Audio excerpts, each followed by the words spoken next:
মাস এই সিদ্ধান্ত বলবৎ থাকবে।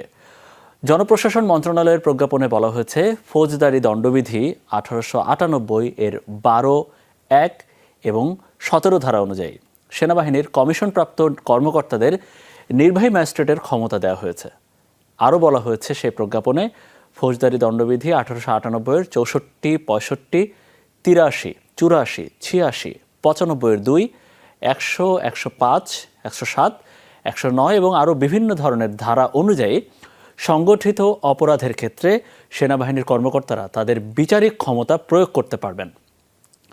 কোটা সংস্কার আন্দোলন ঘিরে ঢাকাসহ সারা দেশে সংঘর্ষ ছড়িয়ে পড়লে 19 জুলাই দিবাগত রাতে সেনাবাহিনী মোতায়েন ও কারফিউ জারি করেছিল তৎকালীন আওয়ামী লীগ সরকার। এরপর ছাত্র জনতার গণঅভ্যুত্থানে 5 আগস্ট আওয়ামী লীগ সরকারের পতন হয়।